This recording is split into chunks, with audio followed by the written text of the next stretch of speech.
El día de hoy estaremos viendo cómo se nombran y formulan las funciones químicas binarias y ternarias.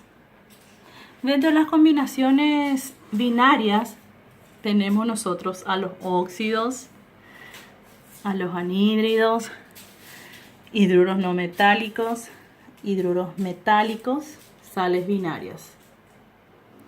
Dentro de los óxidos resultan de la unión del metal con el oxígeno. Tenemos aquí unos cuantos ejemplos. Debemos recordar que para la nomenclatura tradicional, cuando un compuesto tiene más de una valencia, lleva la terminación oso cuando actúa con su menor valencia y la terminación ico cuando actúa con la mayor. Entonces vamos a tener en cuenta el caso del cobre con su menor valencia. Cobre, valencia 1, oxígeno, valencia 2. Se hace el intercambio y queda así. Para la nomenclatura tradicional, como utilizó la menor valencia del cobre, ¿verdad? Entonces va a ser óxido cuproso. Para la nomenclatura STOT va a ser óxido de cobre 1. Y en la nomenclatura sistemática va a ser monóxido, porque tenemos un átomo de oxígeno, y de cobre, porque tenemos dos átomos de cobre. Los óxidos ácidos o anhídridos resultan de la unión del no metal con el oxígeno. Tenemos aquí unos cuantos ejemplos. Si consideramos para el caso del carbono, que utiliza su valencia 4, el oxígeno actúa con valencia 2, simplificamos porque son divisibles entre sí por el 2, acá nos queda 2 que viene para el oxígeno, queda el CO2. Entonces, para su nomenclatura tradicional, en este caso sería anhídrido carbónico. En la nomenclatura STOT, óxido de carbono, y le podemos agregar, inclusive le ponemos acá carbono 4. Y para su nomenclatura sistemática, dióxido, pues tenemos dos átomos de oxígeno, y aquí ponemos entonces dióxido de carbono. Para el caso de los hidruros no metálicos, podemos nosotros tener, también se les conoce como ácidos hidrácidos. Reacciona el hidrógeno con el no metal. ¿Qué no metal? Los no metales que están en la familia 6A y 7A. ¿Quiénes específicamente? Los del 6A serían el azufre, selenio, telurio, pero con valencia 2.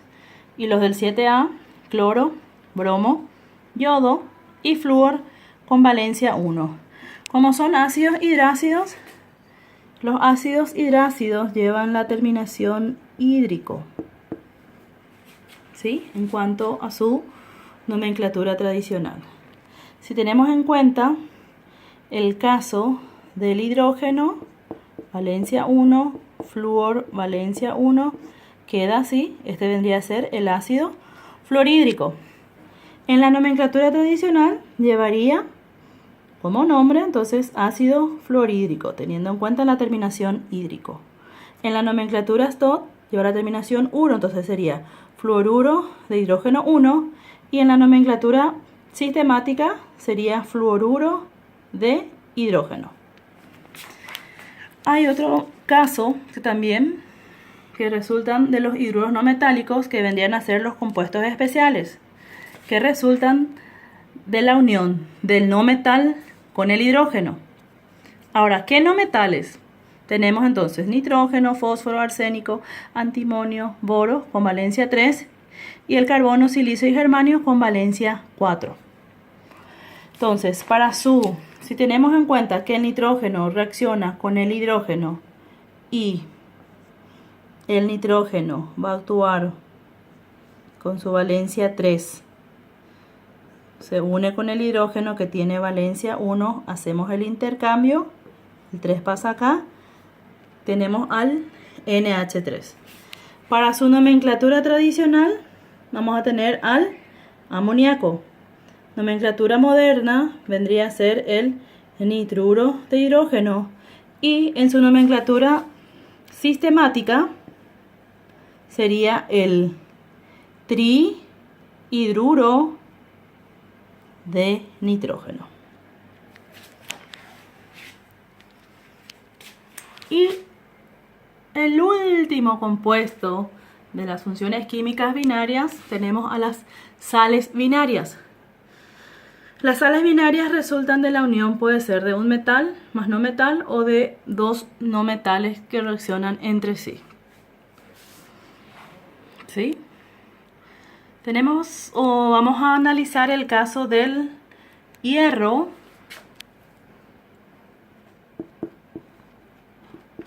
Valencia 3 con el azufre, valencia 2.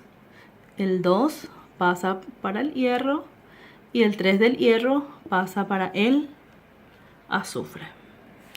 Entonces, en su nomenclatura tradicional sería sulfuro férrico. Para su nomenclatura STOT sería sulfuro de hierro 3. Para su nomenclatura sistemática sería el trisulfuro de dihierro. Funciones químicas ternarias. Dentro de las funciones químicas ternarias encontramos a los hidróxidos o bases, a los oxácidos y a las sales neutras. Los hidróxidos o bases resultan de la unión del óxido básico más agua.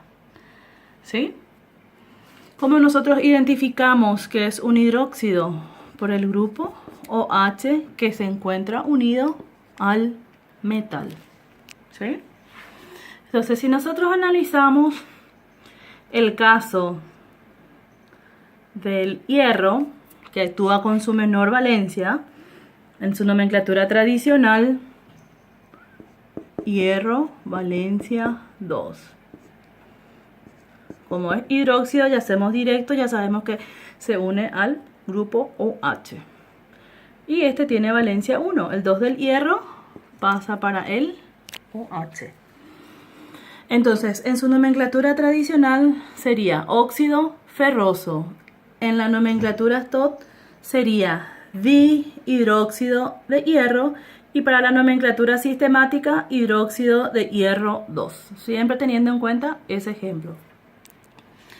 Los ácidos oxácidos resultan de la unión del óxido ácido más agua. Entonces tenemos acá un ejemplo. No es nomás tan nítida nuestra imagen. Tenemos entonces, digamos, el anhídrido nítrico reacciona con el agua y esto nos va a dar H2, N2, 5 más 1, 6.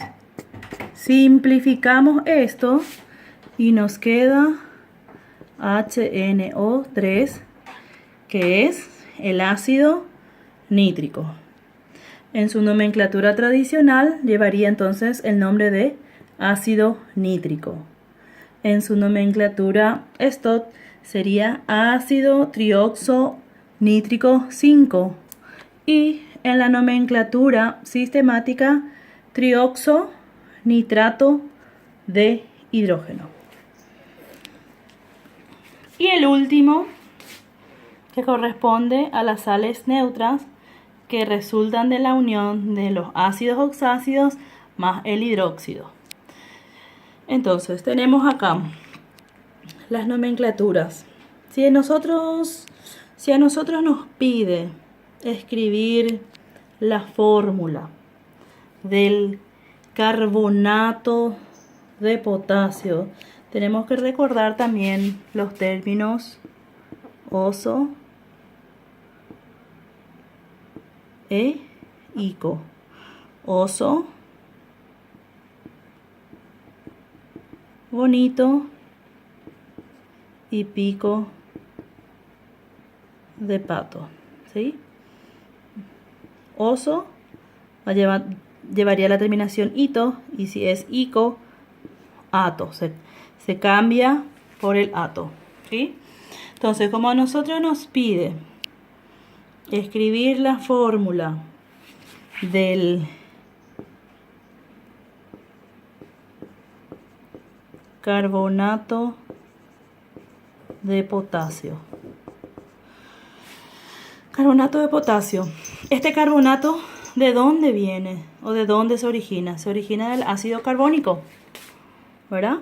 El dióxido de carbono, CO2, reacciona con el agua y nos va a dar H2CO3, que es nuestro ácido carbónico. De aquí vamos a sacar nuestro anión para formar el carbonato, que sería CO3. Como tenemos dos hidrógenos, eso es lo que va a venir aquí. Ahora, como nos dice potasio, tenemos entonces el metal potasio. Con su valencia 1 se hace el intercambio. Y esa vendría a ser entonces la fórmula del carbonato de potasio, en este caso nuestra sal. Ahí tenemos otros ejemplos. Y esto fue un resumen de las funciones químicas binarias y ternarias. Espero que les sirva.